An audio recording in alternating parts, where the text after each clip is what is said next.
Hi everyone, आज हम वाराणसी में आपका स्वागत है। और आज हम लोग बीएससी थर्ड सेमेस्टर की क्लास में बात करेंगे एक ऐसे टॉपिक पे जिसमें आप group theory, BSc third semester,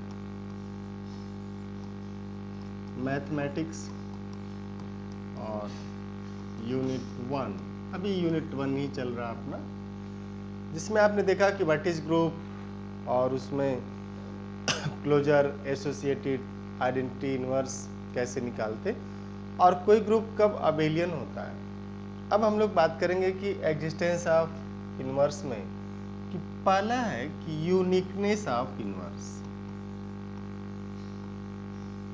uniqueness of inverse. ये इस पे क्वेश्चन आता है कि so that if inverse exist then it is unique. अगर इनवर्स एग्जिस्ट कर रहा है तो ये यूनिक होता, आपको ये शो करना है। हम लोग मान लेते हैं कि ग्रुप है, let this is a group G, और इसमें आइडेंटिटी है, ये एलिमेंट ए है। अगर ग्रुप है तो आइडेंटिटी होगी और प्रत्येक एलिमेंट का इनवर्स भी होगा, बाइनरी ऑपरेशन जो भी होगा। तो मान लेते हैं कि ई जो है इस ग्रुप की आइडेंटिटी है और ए इसका एक एलिमेंट है, और इस एलिमेंट के दो इनवर्स हैं। एक इनवर्स है बी और दूसरा इनवर्स है सी। मान लिया, ये हम लोग लेट की बात कर रहे हैं कि let these are two inverse, means a के पास हमने मान लिया कि ए के पास ये दो इनवर्स हैं बी और सी। तो जो इनवर्स की डिफिनीशन आप उसको यूज करेंगे। अब आप देखिएगा, ये आप लिखेंगे कि late E belongs to G is identity and B and C are inverses of this A। अगर B और C इसके इनवर्स हैं तो जो इसकी डिफिनीशन है वो ये है कि A into B is identity, AB is identity and BA is identity। और दूसरा है AC is identity and CA is identity, क्योंकि इनवर्स है। तो अगर इनवर्स हुआ तो ये इस चीज को इंप्लाई करेगा कि AB भी आइडेंटिटी होगा, AB is BA and this। अब आप एकदम आराम से देखिए कि अगर आप इसको लेते हैं कि AB is आइडेंटिटी, तो हम लोग लिख सकते हैं यहां से कि AB and this is C is EC and this is C, क्योंकि आइडेंटिटी जब C से ऑपरेट होगा तो C आएगा। और यहाँ पे हम लोग लिख सकते हैं कि BAC is BE and this is B। आप ध्यान से देखिएगा, ठीक है। और इसको ऐसे भी लिख सकते हैं कि ABC BAC।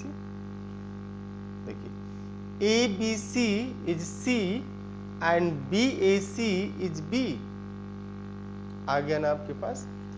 तो ये जो है इसे अगर हम लोग A का नाम दे दें और इसको B का नाम दें, ये कैसे आया?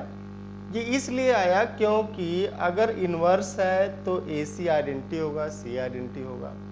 और अगर बी ए का इनवर्स है तो ए बी भी आइडेंटिटी होगा, बी ए भी आइडेंटिटी होगा। और अगर ए बी इसका मेंबर है तो क्लोजर प्रॉपर्टी, ग्रुप है तो क्लोजर होल्ड करेगा। ये आपने कैसे कर दिया, इसके पीछे की लॉजिक ये है कि चूंकि ग्रुप है तो क्लोजर है, वो होल्ड करेगा, और क्लोजर होल्ड किया तो ये हुआ। अब ग्रुप की एक प्रॉपर्टी और है कि since in group composition is associative, since in group composition is associative।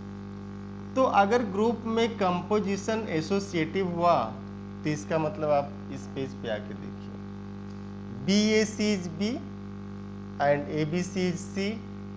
It means BAC is B and BA, this C is C. Clear? तो BAC is BAC, तो इसी को करेंगे composition is associative, this implies BAC is BAC, and this implies BAC is how much? B is equal to C, and this implies inverse is unique. तो जब भी inverse को proof करना हो कि इनवर्स जो है यूनिक होता है, तो आप क्या करिए, मान लीजिए कि दो इनवर्स हैं, बी और सी, ए के लिए, तो बी और सी इनवर्स है, तो इनवर्स की डिफिनेशन लगाइए कि A B is identity, B is identity, अब सी से ऑपरेट कर दीजिए। और अगर सी इनवर्स है ए का, तो ए सी आइडेंटिटी, सी आइडेंटिटी, वहाँ बी से ऑपरेट कर दीजिए। और बी से जो आप ऑपरेट कर रहे हैं, ध्यान से देखिएगा, जो आपने इस बी से ऑपरेट कर दिया इस ए सी को, इसके पीछे की जो लॉजिक है वो यही है कि सिंस जी इज ग्रुप, और ग्रुप में ये क्लोजर प्रॉपर्टी होल्ड करती है और ग्रुप में एसोसिएटिविटी भी होल्ड करती, हेंस इनवर्स इज यूनिक। तो ये मोस्ट इंपॉर्टेंट क्वेश्चन है, बार बार पूछा जाता है, आप इस क्वेश्चन को जरूर समझ लीजिएगा। और इसी तरीके से हम लोग आइडेंटिटी की बात करेंगे कि आइडेंटिटी भी यूनिक होती है, तो आप इस अगली क्लास में हम लोग आइडेंटिटी पे बात करेंगे। तब तक आप इसको आराम से देखते रहिएगा, एंड फिर मिलते हैं। Thank you.